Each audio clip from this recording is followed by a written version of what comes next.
99%. It is a number that should stop your heart.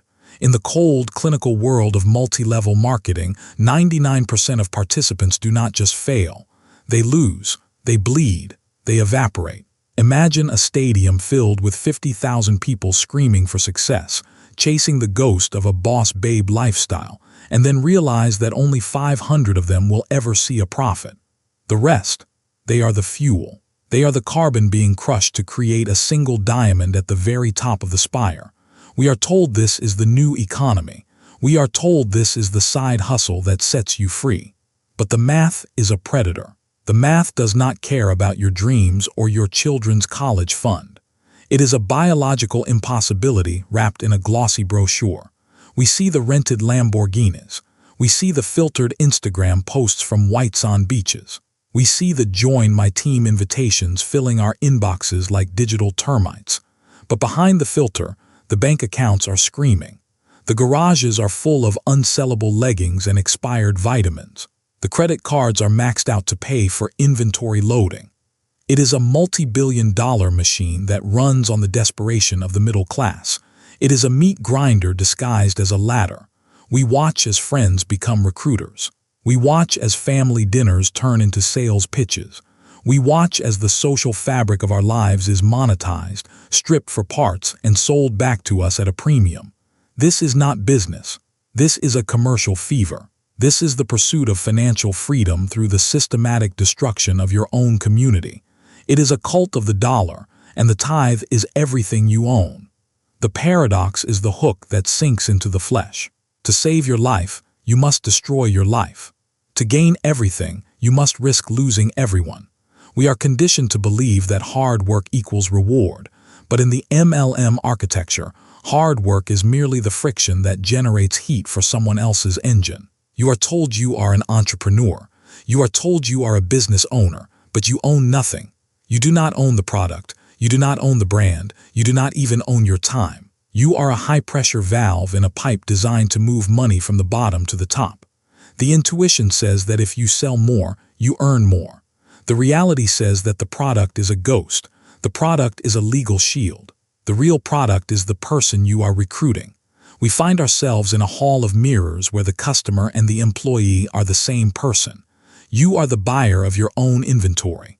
You are the victim of your own ambition. The more you believe, the more you lose. The more you lose, the harder you are told to believe. It is a closed loop of psychological violence. If you fail, it is not the system. It is your mindset. You didn't manifest it. You didn't hustle hard enough. You didn't want it badly enough. The system is perfect. The human is flawed. This is the ultimate inversion of the American dream. It takes the virtue of self-reliance and weaponizes it against the self. It turns the pursuit of happiness into a high-speed chase toward a brick wall. We are invited to be our own bosses, only to find we have become our own most ruthless taskmasters, whipping ourselves into poverty while smiling for the camera. The roots of this rot are deep and tangled. Go back to 1945. William Castleberry and Lee Sponable, Nutrilite. They didn't just sell vitamins, they sold a tier.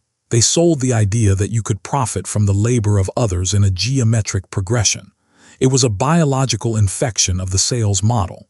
By 1959, J. Van Andel and Richard DeVos took that DNA and built Amway. They didn't just build a company, they built a fortress. They coined the term multilevel marketing as a linguistic armor, a way to hide the shape of the pyramid behind the texture of the product. They survived the 1979 FTC ruling by the skin of their teeth, proving that if you sell enough soap to the outside world, the pyramid can legally stand. But the precedent was a poison pill. It gave a blueprint to every charlatan with a dream. The 80s brought the boom. Economic uncertainty met the me generation. Mary Kay, Tupperware, Herbalife. They targeted the kitchen table. They targeted the stay-at-home mother who wanted more than a suburban cage. They turned the home party into a recruitment center. They turned the neighborhood into a territory. By the 90s, the growth was explosive, $100 billion shadow over the global economy. It even bled into the spiritual. The Church of Scientology looked at the MLM structure and saw a mirror. They saw a way to tier enlightenment. In 1997, the logic of the pyramid nearly toppled a nation. In Albania, the collapse of these schemes led to riots, to anarchy, to 2,000 dead in the streets. It was a warning that the world ignored. The machine kept grinding. It moved from the doorstep to the dial-up modem and finally to the smartphone in your pocket. Mechanically, the MLM is a masterpiece of deception. Think of it as a hydraulic press. At the top sits the 0.4%, the elite who capture 80% of all commissions. They are the apex predators. Below them is the infrastructure of the upline, a series of gears that turn only when the layers below them are under pressure. The downline is the base, a massive foundation of people who are required to perform inventory loading. This is the termite at the heart of the house. You are forced to buy more than you can sell. You are forced to maintain a qualified status. You are an internal consumer. The money does not come from the market, it comes from the participants. It is a closed system transfer of wealth. Every month, the auto ship drains the bank account. Every month, the starter kit is sold to a new hopeful. The math is the hammer. To sustain a 10% monthly growth, you only need 4 or 5 levels before you run out of humans on the planet. It is a mathematical suicide pact. It requires infinite growth in a finite world.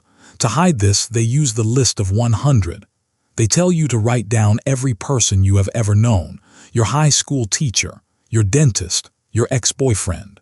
They want you to strip mine your social capital.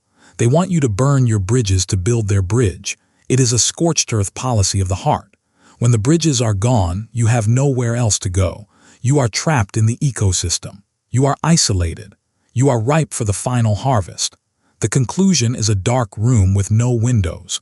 We live in a world of profound fragility where the desire for security is used as a leash. The MLM is the ultimate expression of our late-stage desperation. It is a commercial cult that uses the language of empowerment to facilitate the reality of extraction. It thrives on the sunk cost fallacy, the human inability to walk away when the loss is too great to admit. We see the casualties in the divorce courts and the bankruptcy filings. We see the PTSD in the eyes of the ex-hustlers, who realized too late that they were both the predator and the prey. The legacy of Lou Larroe is not colorful leggings. It is 10,000 pieces of polyester rotting in a garage while a family loses their home. The legacy of Herbalife is not health. It is a billion-dollar war on Wall Street where the only losers were the people at the bottom. We are told we are boss babes and entrepreneurs, but we are actually just data points in an algorithm of greed. The pursuit of financial freedom has become a cage of our own making. We have allowed our friendships to be commodified and our dreams to be weaponized. The pyramid is not a structure.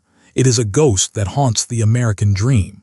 It tells us that we can all be kings as long as we find enough people to serve as the bricks beneath our feet. But eventually, the bricks crack.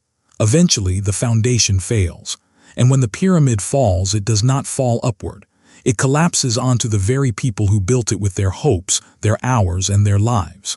We are left standing in the ruins of our own ambition, wondering how we could have been so hungry that we ate our own future. The machine is still running. The invites are still coming. The 99% are still losing. And the only way to win the game is to refuse to play.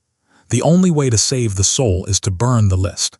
The only way to be free is to realize that true freedom cannot be bought from a brochure. It is a hard truth in a world of easy lies, but the truth is the only thing that doesn't require a downline to survive.